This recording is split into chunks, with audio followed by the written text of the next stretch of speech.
The seagulls follow trawler.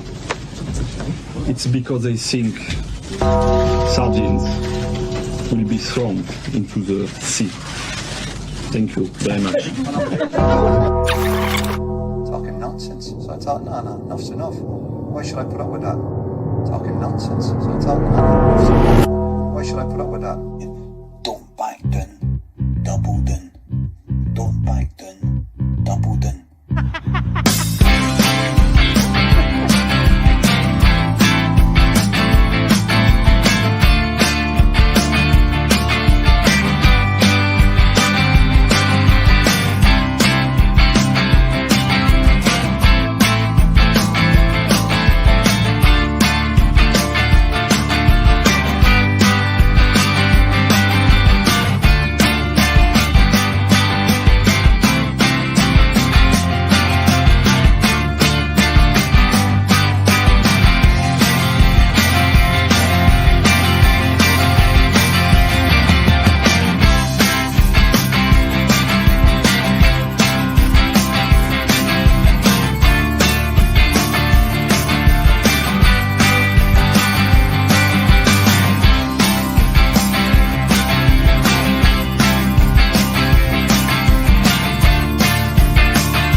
Good morning. Welcome to the Sunday Blether.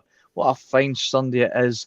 Just seeing we recap there of the game from yesterday, and I'm excited to talk about it. And as usual, I am not alone on this Sunday of Celtic Blether. I've got Regan Stevenson alongside us. I've got Phil McGinley, and we've got Connor Carr today. We might have the judge on later. He's on holiday, guys. He's sunning it up. You know, the judge is on tour, but it's definitely not -12 where he is. Put it that way. He's certainly not. But he is always, as usual, looking down on the Rangers. So, guys, before we get started, let's get all the good stuff that Phil likes to say out the way. So, if you like what we do on the podcast, you know, if you tune in every day, make sure that you like, you share, subscribe, tell all your friends, tell your granny. Tell everyone to be getting on the only bus that's worth getting on these days, because I've been on the public transport lately and I'd rather just stay clear of it, you know. I think we had a wee bit of technical difficulties. We wouldn't have technical difficulties if I wasn't on the show, but because I'm on, I think Regan's having some issues today. Are we all good, Regan? Can I hear you, buddy? He put a message on the chat in the build-up. It's not. So we still can't hear him. We still can't hear him. Regan, but we'll let him get that sorted. Phil, how are you getting on, my man? How are you doing? I'm fine. Regan's going to disconnect now and he'll come back in. Hopefully it'll fix it. He put a thing in the chat as we were going through the intro there. Could you see him, mate? No, so yeah. What would it be the bus without any techie gremlins? It's always the same, you know. There has to be something. But other than that, yeah, I'm doing good, mate. Feeling happy to say top of the league, looking down on the Rangers. It's a good time to be a Celtic fan right now. Loving it, mate. It is, Connor. How you doing, my man? I spoke to you on Thursday night. You were on fine form. How are you doing today? I'm good. It's a bit early for me. I'm usually on after the watershed. So I have to watch my language. Right, you come on you go. Right. Get there. So it's Sunday daytime, you get the animal shows on the Sunday morning. Right. Well, guys, you know what? Sunday Blether, you know that means we've got the paper. We have got the paper talk to go through today, and it's obviously there's so much to talk about. So I'm just going to get straight in. Written in the stars, celebs with famous ancestors. What? You thought we were going to be talking about Celtic today? Let's start off with Danny Dyer. No, I'm only joking. Oh, Danny Dyer. I was mentioning him Danny the other Dyer. night. Aye. Well, you know, Danny Dyer. I am fucking shitting myself. Right. Oh man, Danny Dyer. But let's get into some Celtic talk. It was a Celtic talk, should I say? It was a comfortable win in the end, Phil, for Celtic yesterday. But were you at the game yesterday? I was indeed. Did you feel it was a comfortable win to see there in the flesh? Yeah, it was. I mean, Kilmarnock didn't trouble us at all. Standard Derek McInnes performance against us. You know, he used to be quite lukewarm when he was the Aberdeen manager against us. A very tame performance, and now he's doing it with even worse players and even worse team. They didn't threaten us at all. 2-0 going on much. Well, first half, yeah, it was a wee bit, I don't want to say flat, but we were a bit wasteful. A lot of crosses that just went skew with, a bit too much power on it, going out for goal kicks and stuff like that. But once we started putting those low crosses into the box, it's no coincidence, that's when we got both of our goals from that exact route. And at the end of the game, as I said, when I jumped on at the end of that marathon of a PMP last night, the Kilmarnock goal definitely led a bit of a charmed life in the last 12 minutes, because that must be a record. We hit the framework, I think, 4 times in a 12-minute period. That's ridiculous. But yeah, we could have scored more. And again, it's just another win. It's 3 points on the board, and that's what it was all about now. But in the business end of the season, David, it's just got to get 8 points, mate. Well, Connor, it says in the Daily Mail today, or Sunday Mail, should I say, Scott McDermott said that just when you think you've cracked it against the Celtic team, they crank it up and they take the game away from you.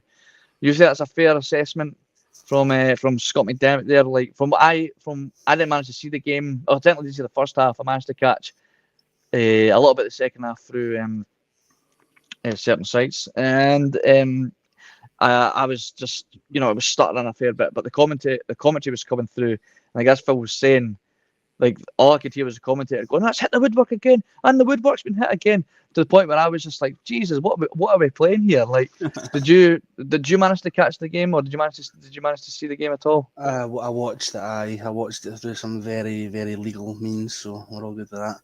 But no, the first half, I wasn't getting worried, but I was like, oh, I really hope this isn't like a continuation of the derby on Monday, where we were just, looking a bit slow and not finding that killer edge. And then obviously Jota gets the first goal and you're going, and obviously goals tend to flip games on their head. So the second half was completely different, and we were just absolutely dominant. Like, Kilmarnock done absolutely nothing. I think I seen a stat yesterday. I think Carl Starfelt completed more accurate passes than the full Kilmarnock team. So, and that's for Carl Starfelt. That's for Starfelt. So he's no shy a wayward pass. So that says a lot. So yeah, it was a really dominant performance. That honestly is. Can we legally get the goals widened just slightly by a couple of inches or something like that, please? Because my God, honestly, Giakoumakis was a ball head away from scoring goal of the season yesterday. That was brilliant. Brilliant. But was this a header? No, it was like a shot from outside the box, and you'd think the way he took the shot, you'd think it was going well over the bar, and it dips. It just takes such a dip, and then the weird thing was it hit the crossbar so perfectly that it didn't bounce. It just bounced straight up. It didn't bounce back towards the players in the box. Didn't bounce out for a goal kick or come out for a corner or anything like that. Just bounced straight up. The analysis of the game here was saying that we had 79% possession to 21. We had 9 shots on, 15 shots off target. Kilmarnock had a measly 2 shots off target, none on target. We had 4 corners, we had 9 fouls, and there was no bookings in the game. Daiza Maeda got man of the match, according to the Sunday Mail. Daiza Maeda's energy proved vital when was needed, and he fully deserved a claim from the fans. I think it's fair to say that Daiza is starting to really grow in confidence since coming back from the World Cup. I think we're seeing the Daiza Maeda that we were promised when he signed. Yes, okay, we could still maybe do with a few more finishes to his final product. But another assist for Daiza yesterday. So he's ranking up the goals and assists, which I'm pleased to see. A couple more goals, and we're really talking. Sorry, The Mark will start sweating. Oh, Regan, we can hear you. Regan. Oh, Regan's here. Regan has entered the building. Regan, how are you doing, my man? We missed you on the intro there. Are you doing all right? David, I'm doing well. It was a problem with my computer. It wasn't picking up my volume, so I just stuck in a pair of headphones to see if that would help. But there we go. Welcome to my world, Regan. Welcome to my world, mate. Just get the tried and tested headphones out and you'll be absolutely fine. It must be something about that screen below me, because you were in that segment on Thursday night, David, weren't you? So it must be something about bottom left. Must be a problem. That's the dodgy part of the bus where you're just under the wheel, where you feel every bump on the road. You know, every pothole. You just need to find a better seat on the bus. Right, Giakoumakis. Let's talk about Giakoumakis, because the boss was very high praise for the unsettled striker yesterday. So Ange Postecoglou has praised Georgios Giakoumakis' attitude despite speculating surrounding his Parkhead future. This is what Ange had to say on Giakoumakis. I just deal with what's in front of me. Chaos has been working hard, but Kyogo has been in great form, scoring every week. So he's having to come on and make a contribution, and he hasn't flinched from that. He's tackled that task. It's fair to say that he'd love to score a goal because he's a goal scorer, but it's not that for the lack of trying. Do I want to keep him here? This is interesting, but do I want to keep him here? I don't think about these things, about who I want to keep or who wants to leave. I just work on the basis of the group I have. If anything changes, I'll deal with it. People have their own ambitions in their football career. My goal is to make sure that we're supporting them in their endeavours. Now, see this bit here where he says, I don't think about that kind of stuff. I don't know if it's maybe not a criticism I've got of Ange, but I certainly think it's one of the things where, well, maybe you should start thinking about those things, Ange, because I've kind of always admired the whole, I'm not here to make friends. I'm here to, win trophies and blah, blah, blah, blah. And that's fine. But there's got to be a little bit of man management there, surely. Where you got to understand where the players, if I don't really think about those things. Well, does that mean that are you blind to the situation? Are you choosing to ignore that maybe Giakoumakis is unsettled, or is he maybe, well, I'm not looking at those kind of things, because the only people that are really talking about the unsettled player is actually you guys, the media. So maybe, yous are making a mountain of a molehill here, and I don't pay attention to that because I know I'm in the camp. I know it's, yes, of course he's unsettled. I hope he's unsettled. He should be wanting to play. But unfortunately, Kyogo's scoring goals. He claimed he scored one yesterday. We'll give you that one, Kyogo. That first one was, from what angle on the TV, it's hard to see who actually scored. So he's saying, well, Kyogo's, I said it on Thursday, I'm picking Kyogo every week, and right now he's getting on the score sheet, so Giakoumakis has to wait his turn. What's your thoughts on that, Riga? We'll go to you first, mate, since we've not heard much from you yet. What's your thoughts on the Giakoumakis situation, and what's your thoughts on Ange's approach to that situation? He's made it quite clear that he doesn't think about those situations. He'll just deal with what's put out in front of him. David, I watched that press conference yesterday, and I'm starting to think the only thing Giakoumakis wants is a bit of clarity and a bit of where the future lies. I'm starting to think all Giakoumakis wants as well is a brand new contract. Because for me, if you look at Juranovic, he's not playing him now because he's got Johnson available. And I'm thinking he's putting Juranovic to the side because he knows that Juranovic doesn't want to be here. And he's playing Giakoumakis. I don't think he plays Giakoumakis yesterday for a full half an hour if he doesn't think he wants to be around. That's a fair point. Connor, what's your thoughts on what Regan had to say there? Regan makes a good point there. Why would he bother playing him for half an hour if he knows he's got a strike on the bench that isn't interested? I don't think that's the case. It's obviously that was the reports as though we were led to believe it was due for an improved contract, and apparently it's not been great. So I feel like he's maybe just trying to angle for that. But Russell's putting in the chat that apparently it looks like he might be away to Urawa Reds in Japan. Mm. Don't know how true that is. I've not been on Twitter or that this morning, so I don't know. I've not seen anybody that's put it up. And you have these sites and accounts that post every transfer link under the sun.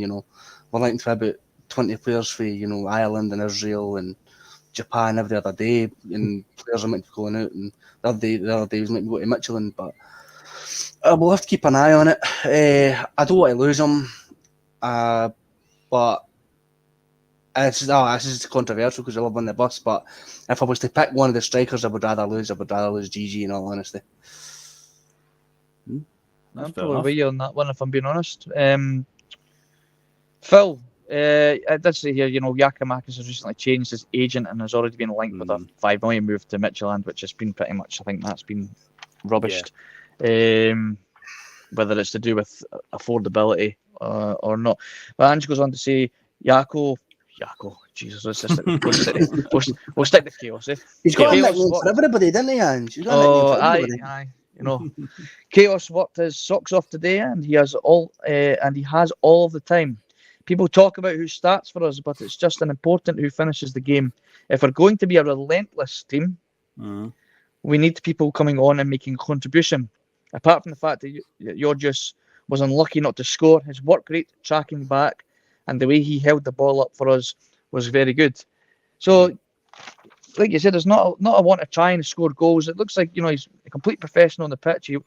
He still looks hungry. He still there's this whole talk of body language. Yeah. I've seen him come off the bus there, and he doesn't look like he's all there, and he just doesn't look happy. But when he does the talking on the pitch, I think most of the time, chaos, and unless he's winding up Rangers in press conferences, to me, he doesn't look like a player that's down tools. That's for sure. What's your thoughts? Do you think? Did you see today? Did you see yesterday a guy that didn't look like he wanted to be there, or a guy that had a point to prove? I think the body language thing. I think he's frustrated just because he wants to be here and wants to score goals, and it's just not falling for him at the moment. I don't think it's body language in that he doesn't want to be there. It seems to be a contract dispute of some kind, whether it's he's met a clause that allows him to get more money or whatever. We're not privy to all that, but there's some sort of disagreement in the hierarchy around his contract. The agent change as well, I always get a bit dodgy with them because it's like agents to me, when it comes to it, I know players can change agent for the right reasons, but majority of the time it's not a good sign when you change agent because the agent's always out to get the best deal for them and their clients, so that had something to do with it. But overall, I don't want to lose Giakoumakis. I would like to keep him. He's one of my favourites in the team, a fan favourite, definitely. I just think right now he's just frustrated. Yesterday he did get significant game time, and I think there is some truth in what you're saying there, where if he did want away, there's no chance that he's getting that much time. And if it just wasn't for the width of a post, it was or a crossbar as well. He could have got a brace easily yesterday. The header at the back post, and then that is, in FIFA language, that finesse shot from outside the box. He held in the R1 button perfectly there with that one. The way he bent it around the goalkeeper and it hit the crossbar. He was just unlucky with that one. Obviously, we've got Morton coming up in a cup game very soon as well. Obviously, Kelly next week in the cup. Now, that's going to be an interesting one. The League Cups, it's the semi-final stage now. One step away from the final. We've obviously seen Siegrist has played every game so far in that tournament. I think Siegrist might have been injured recently, so I wonder what happened with the goalkeeper one.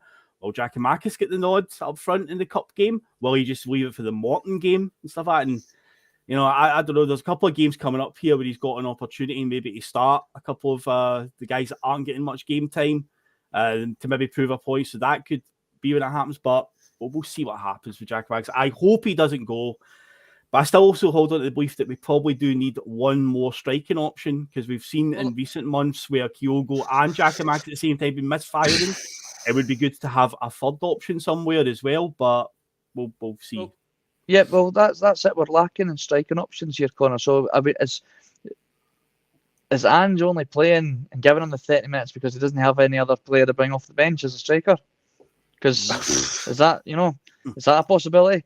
I'm not saying. I'm just throwing that out there. I'm just asking the questions here.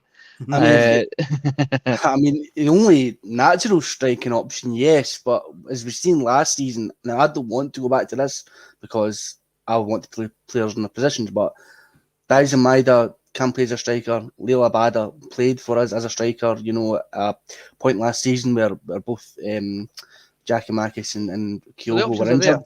So the options are there.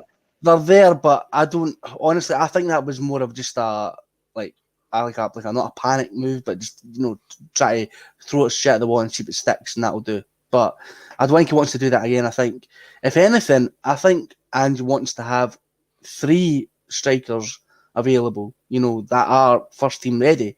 You know, I don't buy. Ange says, "Oh, these players maybe not getting as much game time overall." I don't think he likes buying project players. I think he wants to get players who are ready, tailor-made to come right into the system and, you know, fit right in it and perform at a high level. You know, we've seen that with Barnaby's a project player. I know he's a project player. In his own words yesterday, that Barnaby's a project player. So is he? That suggests, you know, we know he's going to be a long-term project. So not too sure about that one.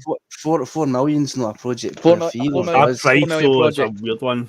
4 million is a weird price though.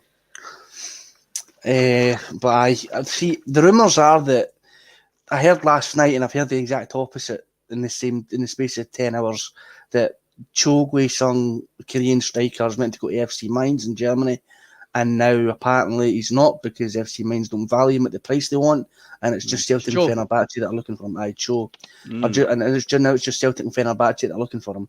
So honestly, that's all the I like the transfer talk when there's no season on, the football's off, we can just sit and speculate. See, when in the middle of a season, I hate it. I hate just sitting speculating about players, especially when it looks like we could be losing one of our star players. And, like, make no bones about it, Giorgos Giakoumakis is one of our star players. It was a joint top goal scorer last season.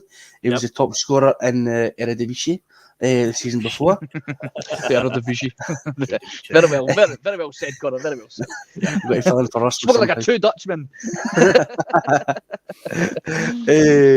And, you know, it came with a 12 million price tag, but because his team got relegated, it was then bumped down to 2 million. Now, if the rumours are to be believed that the price tag that Celtic are wanting for him is between £5 and £6 million, or €5 and €6 million, that's not enough for a player of his stature and his quality. If he was to go from a team who were relegated from the Eredivisie and his price tag was, you know, £12 million before they got relegated, why then, when he comes to Celtic, and bear in mind, most of his goals for that team were penalties. I get chunk of them earlier. Most of his goals for us, most of them have been from open play and showing what he can do with the ball and in the penalty area, and how he can, you know, link the play and do lots of stuff. He's not very good at taking penalties for us, funnily enough.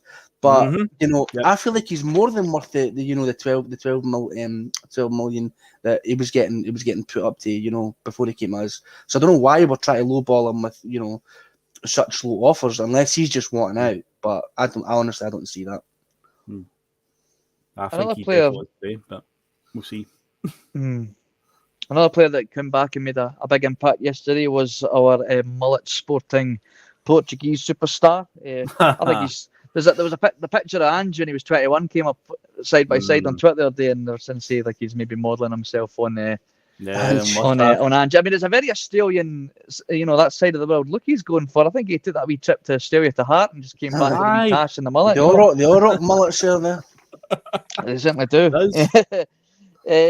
So yeah, Jota obviously came back and he made an instant impact. Again, this is what he had to say of the game yesterday. After playing a key role in the Hoops win yesterday, he said, "I'm building up. It definitely wasn't the best for me last week. I was struggling with the virus." So, you know, that's him coming out now, and, you know, he's confirmed that yes, I was under the weather. Fair play to him for managing to still to play. I certainly wouldn't want to be playing on I've got a virus. She says, "I keep those things to myself, and we need to keep working hard.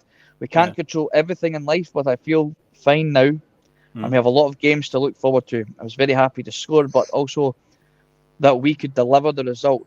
It wasn't easy in the first half because Kilmarnock went low and just sat back." It was hard to find a way to break down their defences, but as usual, Jota is the key that unlocks many doors. Mm-hmm. And he managed to obviously open up the score yesterday. Great to see him back. I think it's going to be an interesting one. I think obviously with Haksabanovic still out injured, I think that allows Jota and Dyson to probably be the two starting wingers going forward for the meantime. Anyway, I think Abada's going to drop down the pecking order slightly. Yep. Is to be more of an impact player right now than a starter. But saying that, it's very difficult to pick who you'd want. But Regan, do you think going forward just now it's going to be a case of like obviously Dyson's on form just now, so he seems to be picking himself right now, so that makes Jota finding himself over the right hand side, and are you quite happy for that to continue for now? I thought he played very well yesterday, especially in the first half of the game. He was about the only player that was trying to create something positive. I did agree with what Russell was saying last night. I thought Moyes slowed the game down yesterday. As Phil, I think Phil was at the game as well. So Phil would have noticed during the game about 20 minutes in, but there was quite a lot of booing, quite a lot of agitation with the fans. Mm-hmm. Like about 25, 30 minutes in, there was quite a lot of booing because there was a lot of slow play. It wasn't like Starfelt was dwelling on the ball and Moy was dwelling on the ball, and I thought this was not good. But then Bernabeu was putting the ball in the box, and every cross it seemed wasn't going where they wanted it to go, and everybody was just getting so frustrated. But eventually they got that breakthrough, and like you said, I think Dyson Maeda was one of the key people in making sure Celtic got the 3 points yesterday. I did like his assist for the goal yesterday as well. I think Jota's just a case of he's got the virus, he'll now go into a game, but that'll be it. I did like what somebody said the other day, I don't know who it was, but see when Ange brought on the 2 strikers last week, I think that was what actually helped us get that second goal last week. Yeah. Because there was chaos in the box, mate. There was chaos happening in the box. Yeah, because that's exactly what it was. And who was at the forefront of the chaos? Giakoumakis. Sorry, David, I know I've not been on for a week, so I'm just talking about that there. But sorry. Yeah, no, do apologise, mate. On you go. I mean, when Giakoumakis came on, I thought he occupied the defenders, and then that left the space for Kyogo to go into and score. But yeah, I thought, I don't know what you guys thought, but I thought the referee yesterday was appalling again. Mm-hmm. I really did. And I guess time we call it out because, as Russell said, people think we're calling this out when we're getting beat. But Celtics only had 1 defeat this season, and we didn't call it on that day. The only thing I called it is the Mirren game, that we should never wear that black strip again. We're playing against the Mirren. That was the only thing I called it that day. But no, I think the referees are appalling. I think there's too many decisions. I don't know if you've seen the Aberdeen goal yesterday against St Johnson. That guy is offside by a toenail, and they decided to, and it's like, VR's not here for that. And I'm starting to get sick here. I mean, it's actually, I don't know about you, Phil, but seeing the stadium yesterday when a few of the goals went in, I mean, you're still waiting for that referee's whistle to make sure you can celebrate it. Because you're kind of like, oh no, if I celebrate here, I'm going to look daft. And then, you know what I mean? Yep. Yeah, we actually put the ball in the net before the first goal officially, which was offside. When you see that, the ball that's knocked over to Jota's well offside. But the goal that we do score right on half-time, from the TV angle that you get, because Kyogo slides just in front of Jota, and it looks like the ball hits Kyogo on the way in. And I think originally in the stadium they played Kyogo's goal music because they thought he'd scored it. But if he had scored that would have been offside because he's ahead of Jota. So in the end, it was actually Jota side foots into the net, but just the camera angle, the initial one, you're like, that's got to be, how's that stood? But there was a weird moment as well during the game yesterday in the first half. Regan, I don't know if you remember this. Just a random moment. It wasn't like a VAR controversy or nothing, but it was Walsh that was the referee, wasn't it, yesterday? Yes. Aye. So Joe Hart went to do a quick goal kick, right? Ball goes by, he runs to the ball boy, quickly gets the ball, puts it down, and he's about to take a quick goal kick, and Nick Walsh just tells him, no, wait, there's nothing, there's not a player down on the park, there's nothing, there's not like two balls on the park or anything. One of these things where you might say, oh no, wait a second. He wasn't checking VAR. He just told him, just wait, and made him stand about for about 20 seconds before he says, okay, now you can take the goal kick. And it's like, why was that even a thing? Was that just to stop us from taking a quick goal kick and try to move the ball quickly? It was so weird. He also never penalised the Kelly players for kicking the balls away. We were trying to take quick free kicks and quick throw-ins. I'm pretty sure, I don't know if I might be making this up. Did one of the Kelly players take the ball off one of the ball boys? Something did happen with one of the ball boys. There was an instant where I think the ball boy gave and there wasn't a single booking. And then there was something that definitely happened on the main stand side. I can remember there was an instant there. Oh man!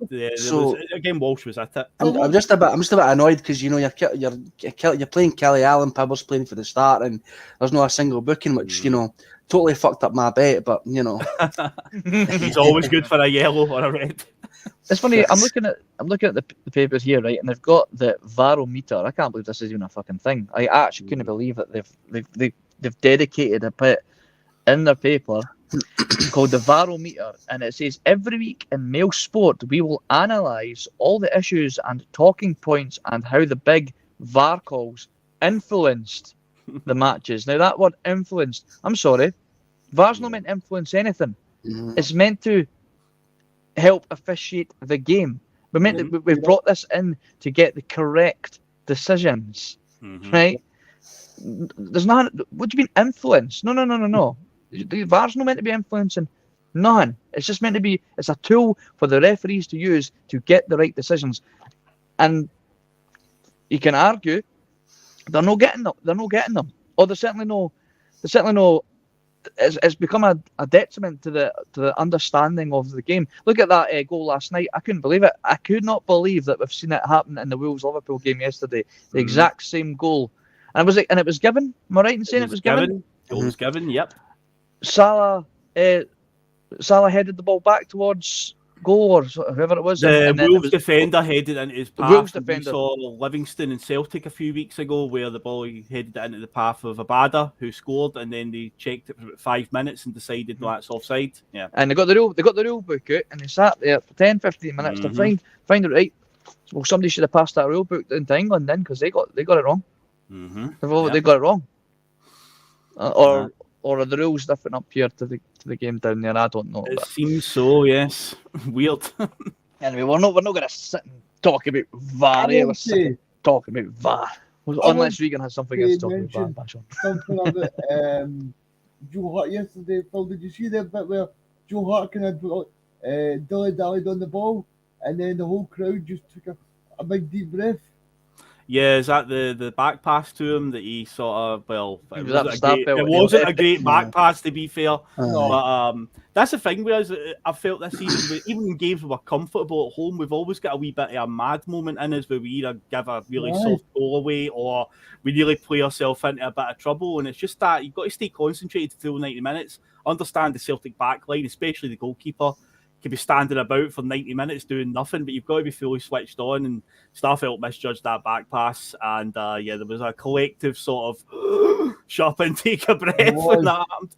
Especially after we saw last week at Ibrox when dilly-dallying on the ball. It was like, oh no. He's getting his deck chair out a bit too early, I think, Joe Hart. But I don't know if I'm reading too much into this, David, but Stigris has not been on the bench the last couple of games, and I'm thinking, is Stigris injured or is something happened there? Because I haven't seen anything, to be honest, mate. But I mean, if there's been a viral infection in the camp, I mean, it could be that. I'm quite surprised to see Scott being on the bench ahead of Seagrass just now. So I'm going to put it down to an injury or illness. I don't think it's anything to do with not making the grade, because I think he certainly is his number 2 goalkeeper. Yeah. Possibly number 1 goalkeeper moving forward in the future. I mean, I don't know if he was brought in just as a backup, as a project player from Ange, but we're going to talk about Ange, because Ange, I hope he's bought his lottery tickets, because he is one lucky man, according to Mickey Beale. Mickey. Oh, Mickey. Oh, Mickey, you're so fine, eh? Listen, let's talk about what Mickey Beale wants to say here. I mean, I'm not going to spend too much time talking about the other side, but he wants to talk about our club more than his own at the minute. So it's fair game. I'd like to think. Mm-hmm. So it's covered the back page. I mean, I seen it on Twitter, and I didn't think it was going to be making back page news, but apparently it is worthy of that. But Ange is lucky he can splash the cash. Ibrox chief Beale has dig over rivals' spending power. Beale admits it could take him 3 transfer windows to get to the Ibrox squad that he wants. Mm-hmm. He also, where is it? Oh, I just couldn't believe what I was reading. It says Celtic have made. That's what he said. Mm-hmm. Celtic have made 3 signings, and people are asking, "Are you going to make 3?" No, we will do what we think is best, but also they spend a lot more money than us. So Ange is a lucky man. See, this is a thing. This is my view, right, on Mickey Beale, right? Mickey Beale's got a pretty big mouth just now, right? And and if you repeat something enough, people are more likely to believe it. This isn't speculation, right? This is not just some saying. It's a real thing. It's well established and it's extensively studied, right? It's known as the illusionary truth effect. If you're hearing or reading a claim over and over again and it's getting repeated, makes you more likely to think it's true, right? And that's exactly what Michael Beale is doing, right? He hopes that if he keeps saying all this stuff over and over again, his team, his fans, the media, they're all going to begin to believe it, right? But Ange and Celtic, they're the polygraph, right? And Beale's getting hooked up to that polygraph. And the truth will be revealed at the end of the season, certainly at the end of his tenure at Rangers, and we'll see how, if it's down to luck or if it's down to just being very good at what you do. And I think Ange and Celtic are just very good at what they do. But you keep talking, Mickey. Yeah. And you know what it reminds me of? I was thinking about this yesterday when I seen that and I sent it in the chat because I seen it. I think it came out like 10 o'clock last night. And I had to just fire that in because I was stupid to go to sleep. And I'm like, nah, I had to just speak about this. He's like Del Boy. He only throws in horses. He's a swindler. He's just trying to sell this product that he knows is absolute gash. That he can sell to anybody who's willing to, to take it. And he'll get found out eventually. He'll get found out for being an absolute charlatan because he got found out. The QPR fans and QPR themselves found out. So no, I want to stay here. I want to, I don't want to let the fans down. There's something I'm building. And as soon as Rangers came calling, it was he had these bags packed and was away the next again day. And if we're so lucky to be spending all this money, but we're not because we're not overspending. We're paying for things well within our means, which is more than some other clubs can say. That's the term called spending well within our means. Mm-hmm. See, during the EBT years, does that not mean they were a bit lucky when they were getting players from Marseille, Monaco, getting 2 guys, the fucking Turkey captain and all the rest of it? Does that mean they were a bit lucky by what they were spending for success? Regan, see, we're talking, we're talking about gross and net spend here. Gross, means the total of the whole amount that, of something, whereas, the net spend is what's, is what remains from the whole after a certain deduction has been. Ange has spent, this is all in euros, right? But Ange has spent around 53.6 million since he came to the club, right? But he's accumulated over 38 million. The net spend's only around about 15 million euros. We bought an entire that transfer window where we brought in Shane Duffy cost the same as what the squad has cost Ange overall. Yeah. Nobody. You don't see when you're buying and selling stuff. You don't just look at what you've spent. You got to look at what you've sold as well. Like you can't just we spent 53 million. Aye, but what is he not allowed? So I've got to sell my assets and accumulate 38 million over 2 seasons, but I'm not allowed to spend on it to improve the club. I'm sorry, but if this is the thing, right? Ange managed to do that over a season and a half yet, but we're only halfway through the second season, right? And Mickey Beale's saying that it's going to take him 3 years to get all the players that he wants in at Rangers to be competing? Is that to compete against us? Well, that tells me you're not very good at your job, Mickey. Like, it's taking, it's nothing to do with luck that Ange has managed to build a squad that's relentless and just, grabbing back the league title, winning the cup last year, still on for a treble again this year. He's done that spending, what he's spent in that period of time. But it's going to take you. It tells me that you don't either have the contacts or the know-how or the scouting system to find the players that you think are suitable to do what you need to do. They're being like with Todd Cantwell, who was touted to be a very good player a couple of seasons ago. He kind of fell off the wayside a wee bit. He's looking at the Championship. He's looking at players that are probably going to cost Rangers a hell of a lot more than Ange spent on the likes of Tomoki Iwata, the best player in Japan last season. And we've seen what the Japanese national side are capable of at the World Cup, and what the players that he's already brought in the Japanese market has done at Celtic. And what we've got him on a loan with I think it's the same deal as we got Maeda on. It's a loan with what do you call it? You've got to buy him, an obligation to buy. Yeah. And it's not even. Is it even costing us $1 million? The most You want it, about that. Are you going to spend 5 million, 3 million? Who knows what Todd Cantwell's worth now at the end of his? Apparently he's coming to the end of his contract at Norwich. But this guy's an ex-England under 21 player that was touted to be the next big thing.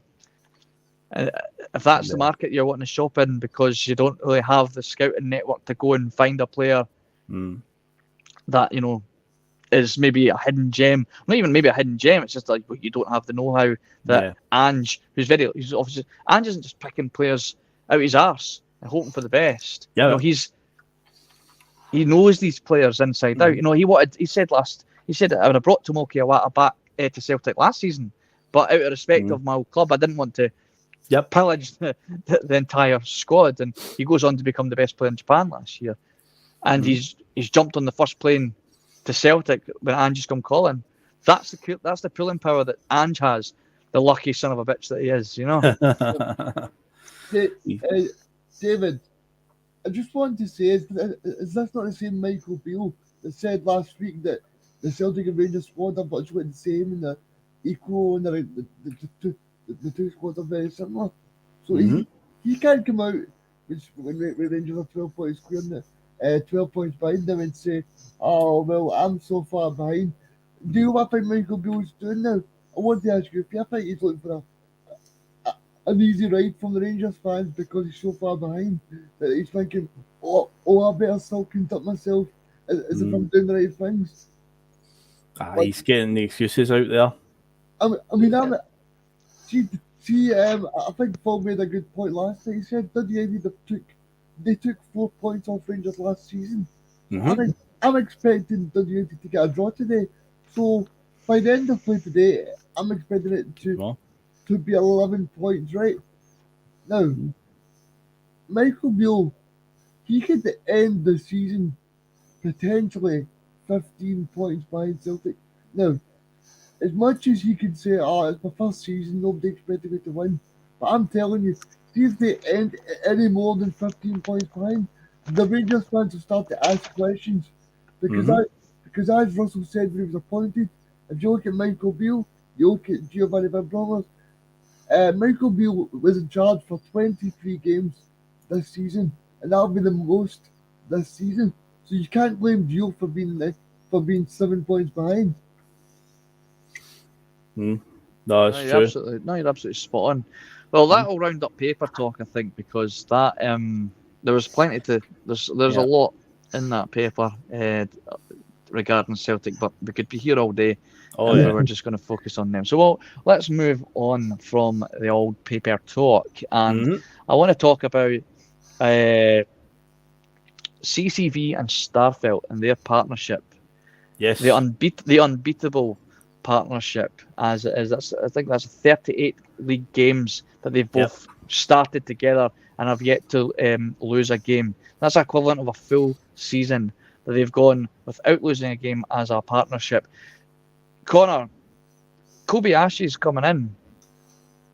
How does he get into that starting 11 when you've got that stat? Mind you, and I always say the stats can can skew an argument. You can kind of shape a stat to fit your narrative. But I mean, that stat there is a difficult one to argue with. You can't drop Starfelt out. I mean, CCV is going nowhere. Like he's always going to be the number one centre back at the club while he's at the club. How does Kobayashi get into that starting 11? Is he relying on Starfelt's dodgy legs, knees and hips going again? Is that the only way he gets out of that squad and Kobayashi gets a look in? Because he is a left-sided centre half that we've all been kind of screaming out for, but I just can't see where you drop Starfelt to fit him in. He's done, as far as I'm concerned. Yeah, okay, it's got to be dodgy pass here and there, and he can make people shiver at times, but the boy's got a magnet on his head. He wins almost every header that comes into our box, and he loves attacking the ball. He's strong, he's powerful, he's deceivingly quite quick. I just think, how do you drop him? I think unless he goes through a really bad patch, I think he's like undroppable for now. Just for now, I think he is.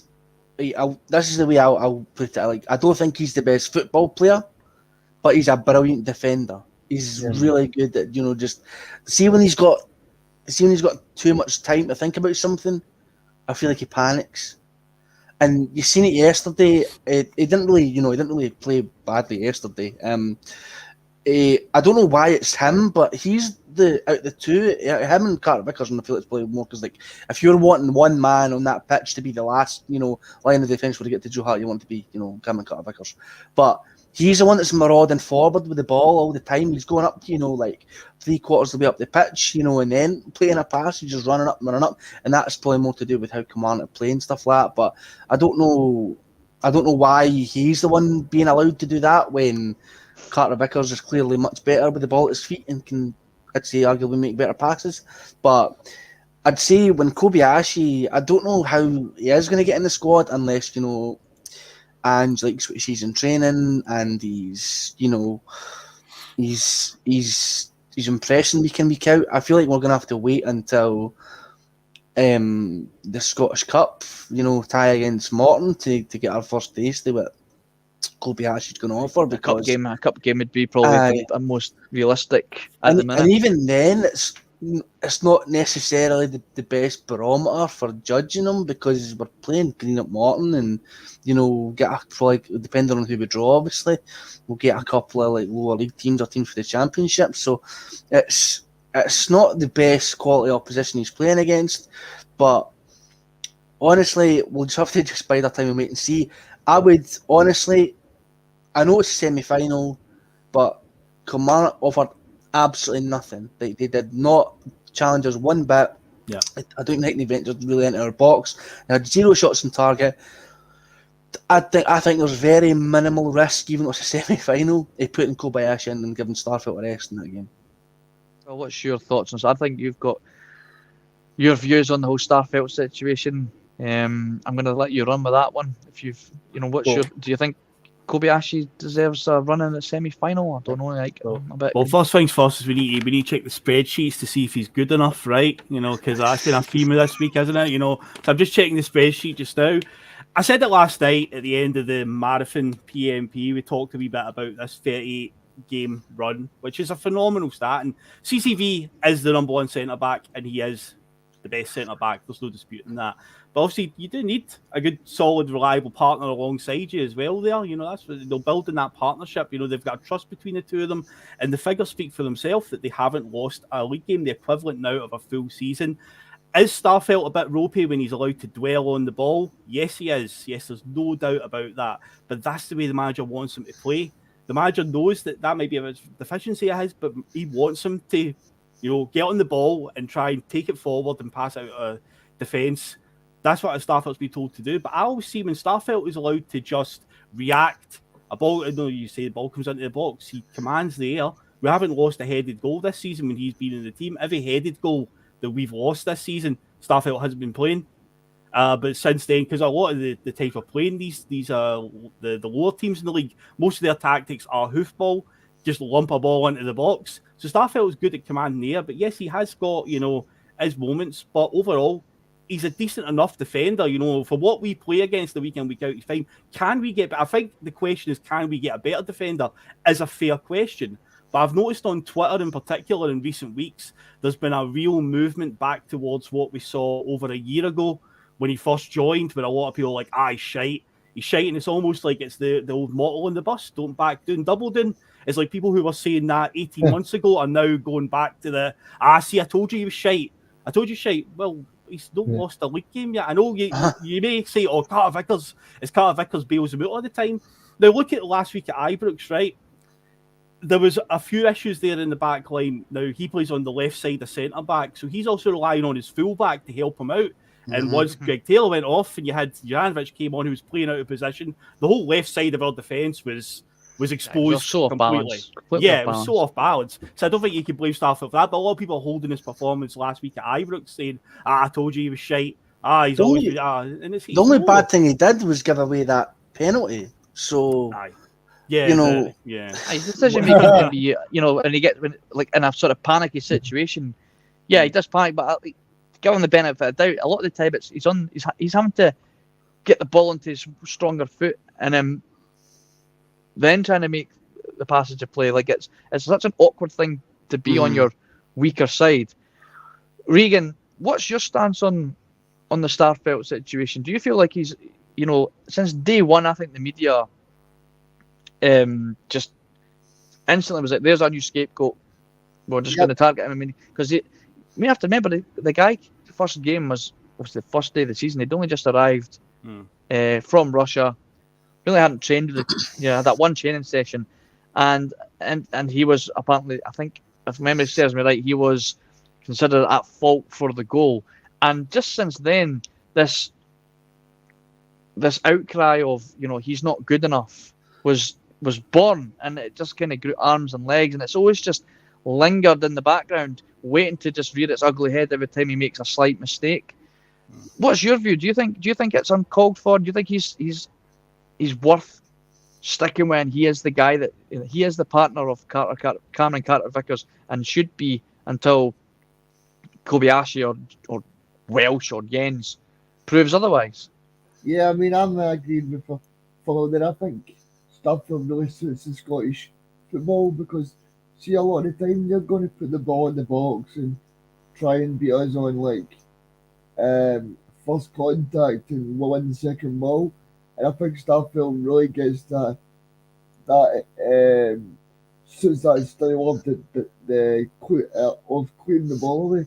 I think Starfelt and Carter-Vickers are really different, but I think two of them have got a really good difference in a good way in terms of both of them are totally different types of defenders, and that's a good thing. I totally agree with what this guy's saying, that he doesn't feel comfortable when CCV is not the team, but I think Starfelt's still a very good defender, and I think, like you said, sometimes the mainstream media can use Starfelt as a kind of scapegoat kind of person, and I don't think it's called for because a lot of the time Starfelt is the one that's kind of bailed us out. The only really game I can remember of him making a mistake was the Ross County game last season when Celtic were 1-0 up and he gets a red card and then they score to make it one each, and then it's that Tony Robinson game. But yeah, apart from that, I think Starfelt's done very well, and I think Andrew stuck with him. I think in terms of next week, I mean, you clearly seen yesterday that Derek McInnes, see his clear game plan. His clear game plan is try and get a corner, try and break us down for the corner, and try and defend for your life. I mean, the only really chance they had was for a long throw, and I don't remember the film, but I think it was the big guy with the long hair. Is it Taylor? The big guy with long hair. He got in through the back post, and they put a throw in, and he just missed. No, that's what I think David McInnes have been trying to do. Because if you watch the majority of their games, that's all they try and do no more anyway.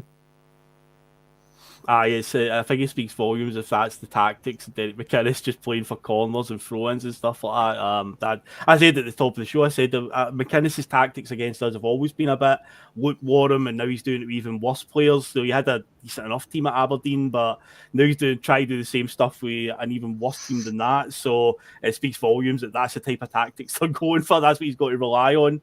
But yeah, that shows up massively how bad they are and how bad they were yesterday as well. But in terms of the Starfelt stuff, see, I've seen a few comments about him being a liability in Europe, but I'm only saying in the Champions League group this season, due to his injury, he didn't actually play in majority of the games, because Jens and Starfelt played against Madrid in the first game. Jens was definitely playing the Bernabeu because he slipped on the ball and gave away that penalty with the handball. Yeah. Stevie Welsh was playing out in Leipzig because I used one of the pictures for the picture round in the quiz, and Stevie Welsh was one of the answers because he was in the picture. So I think Starfelt missed most of the Champions League games. So again, this idea that he's a liability in Europe. Played. I don't think that partnership played really played. So we've not seen that partnership tested in Europe, which hopefully we'll see. Hopefully they're both fit and still at the club next season for our European campaign, and we might get to see how they fare and outside of the domestic games. But I see we've got Mr. Mark Kearney down there at the bottom of our screens. Hello. He might not be here in person, but he's certainly here in spirit. The judge is always lurking. You got to be careful what you're saying, because he could just pop up at any time and just hit you with that hammer and go straight in. The Undertaker just rises out of nowhere, and it's like, oh no, here he's popped out of nowhere. But since the judge has just popped up on our screens there, I want to take us to the return ticket. This is the point of the show where I take us back to throughout the week, and I find a moment where from one of our other shows and allow the listeners that maybe haven't seen it yet to go back, and for us on the pod to have a wee talk about it. So this one is from Judgment Day. It was the first Judgment Day episode. It aired. I can't remember what morning it was. Somebody can remind me. I'm still off for the days. I'm still off work at the minute. Was it? Am I right in saying was it Monday, Tuesday?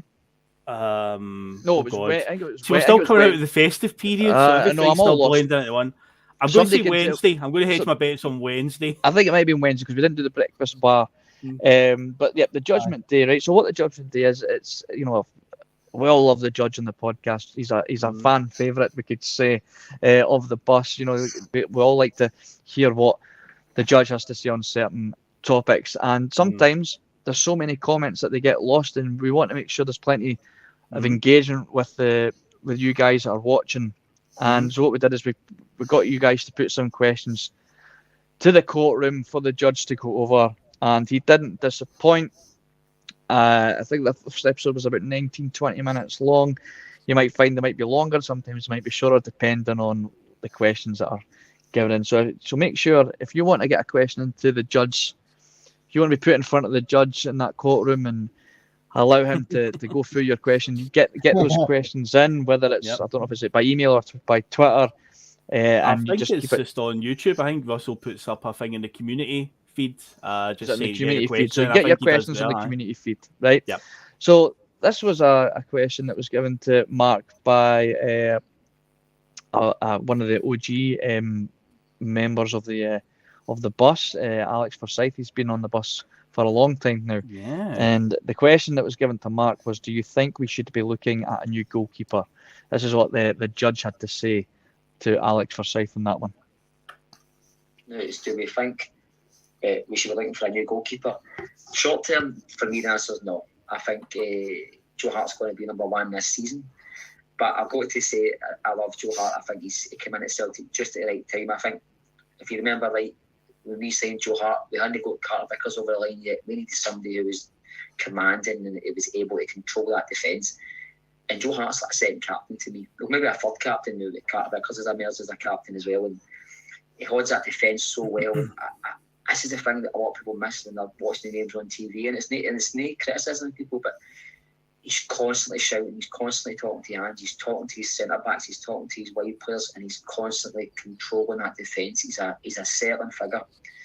And I think he's been an excellent servant for Celtic. I really hope when he does go, he carries on coaching. I think he might have that in his contract. I think it's the kind of guy who's got a game plan no matter what he does. And I hope So that's what the judge had to say on Alex Forsyth's question. Do you think that we should be looking for a new goalkeeper? Regan, I'm going to take that one straight to you, mate. I know. Do you think Mark's spot on with what he has to say there? In terms of what Joe Hart brings to the team just now, and will he be still doing that in some sort of capacity, whether it's at Celtic or not, in a coaching role, if he does decide to hang up his gloves anytime soon? Yeah, I mean, I think he's bang on, because for people that go to the games all the time, they'll see that Joe Hart, he's shouting and bawling, he's trying to organise the defence, and like, he's just overall a great person to have at Celtic, because see if you're a young player at Celtic, or you're a centre back, or you're even playing midfield, this is Joe Hart that played for Manchester City in the Champions League, won the Premier League under Roberto Mancini, with that brilliant Aguero moment where you see Joe Hart slid into his knees and you think, wow, you know, he probably played with the best centre back in Premier League in recent era, Vincent Company. So he knows what is needed, and I think, like Mark said, he's a great leader. But I'm going to disagree with Mark in terms of, I think our number one goalkeeper is in the building. I think he's here. I think Siegrist is there. Siegrist. I don't think there's any reason why Ange would bring in Siegrist and then go, right, mate, I'm looking for a new goalkeeper now. Because Siegrist would go, well, what the hell's the point of me being here then? Aye. Because see if that's me, right, and you're bringing me in and you're saying, right, Siegrist, mate, you're just going to sit at the bench, and then and then see when Joe Hart leaves, I'm going to go and buy another £3 million goalkeeper. He'll go, what? He'll say, so I've sat here for 2 years to just kind of sit about and pick up some money. So my children and my wife can get some more money. No way. He wants to be number one. He's got one goal, and his one goal is to be number one at Celtic. Aye. I mean, so long as he's doing it at training, Regan, I suppose. I mean, at the end of the day, if Joe Hart leaves, we will need to bring in another goalkeeper, because I don't see Scott Bain being at the club much longer either, unless, of course, the young lad in the B team has got, you know, if he gets promoted into to being the number 2 or number 3 goalkeeper. Yeah, but no, you're absolutely right. I suppose if I'll ask you guys another question, right? Siegrist has played in the 2 cup games so far. Do you expect him to play next week? Because I expect him to play. Yes, I think he will. I think he'll play him. I think he needs to. If he's not getting any injury or if there's any bug or anything, then I would expect him to. I think it'd be quite bad if you've made it quite clear that he's the cup goalkeeper, and also we've got the Scottish Cup starting as well. But the thing is, I think he's worth starting a few league games here and there. I mean, games like yesterday, against Kilmarnock at home. If he was fit, you've got games like St Mirren coming up at home, Livingston at home. You've got a good run of home games here against lower end teams. I think Siegrist is worth a wee start here and there rather than exclusively just the cup games. Because it's like give him a shot in one of them as well, because we can get away with it. As I said earlier on, the majority of the time the defence and the goalkeeper don't have much to do at Celtic Park. There will be a mad moment like we saw yesterday, a wee flashpoint where you've got to stay alert. But I think you can get away with giving Siegrist a league game here and there and start to see what he's made of, rather than exclusively just keeping him for the cup games.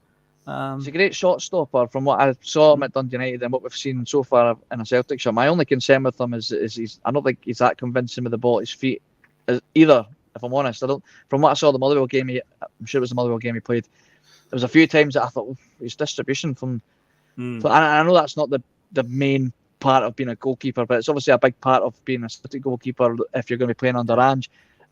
Is he any better than Joe Hart at doing it? I don't know.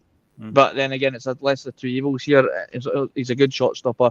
So if he can adapt that part of his game, which you only do over time by playing, but that's my only concern about him, is I don't see much of an improvement in terms of ball distribution from passing it back and forward to his centre halves or his fullbacks. Yeah. Connor, what's your thoughts on the judge? Do you think Joe Hart would be up for sticking around at Celtic and being a coach? Would you be happy if that was the case?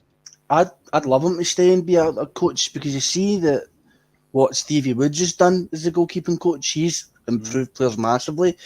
Craig Gordon was meant to be, retiring, and, was meant to be just absolutely done with football. He came to Celtic, and I think Stevie Woods really helped him with that. Joe Hart has also came in and said that working close with Stevie Woods has been absolutely brilliant for him and improved his confidence so much, and he feels really better. He feels like he's playing better than he has in years, which is pretty obvious. But I'd love him to stay, because I feel like he's as good as a goalkeeper that he is, and he is brilliant. But obviously, I feel like we could get an upgrade and get a serious upgrade. And I'm not talking about just starting Siegrist. I'm talking we go higher than that. And just to fling this in there, that boy, Irish goalie, Keller for Liverpool, he's meant to be getting released. And if there's any chance that we could maybe have maybe go for him, I'd try and grab that with both hands.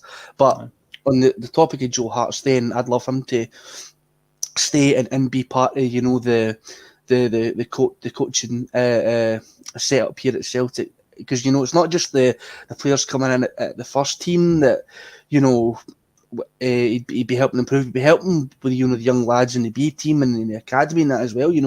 Imagine you're a young boy who's a goalie, and you're a young lad. You want to be like a winger or a striker. You want to be next Messi or Cristiano Ronaldo running about that pitch. If you're a young boy you learn to be a goalie and try to play your trade, imagine getting taught for Joe Hart.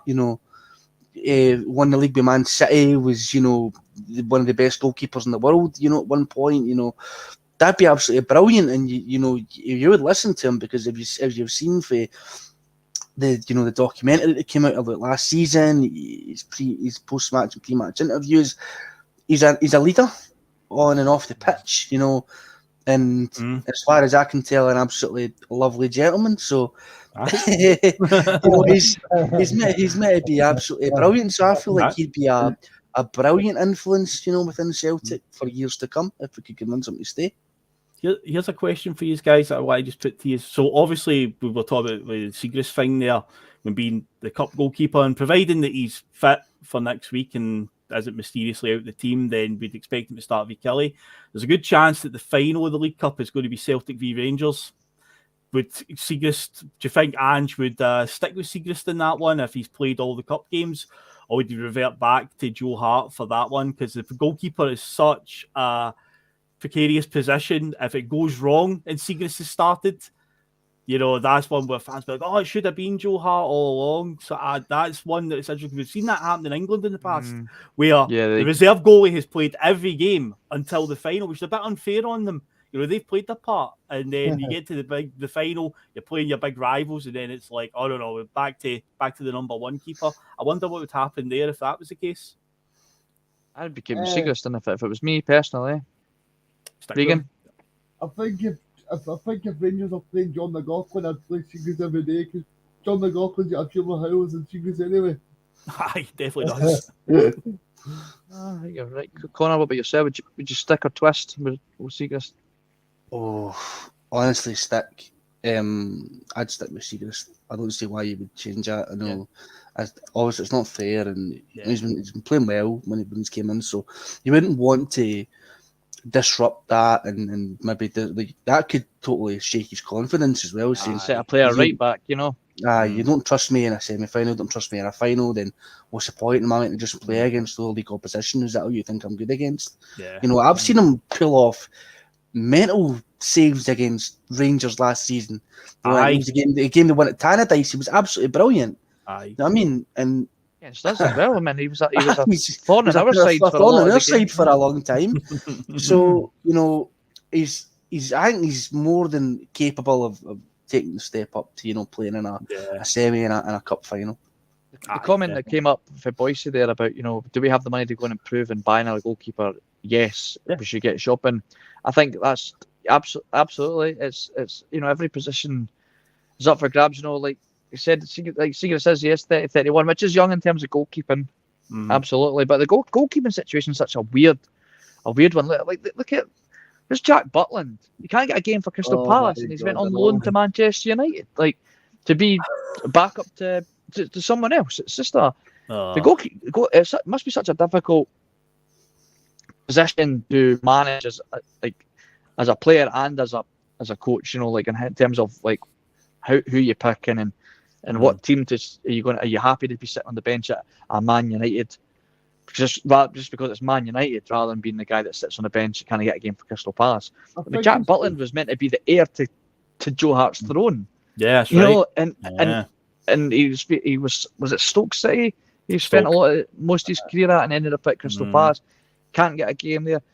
He's a cracking, as far as I remember, he was a cracking goalkeeper. And the boy's 27, 28 maybe. He's been around for so long. 20s, aye. Yep. It's not being funny, man, but that's a goalkeeper I'd be looking at.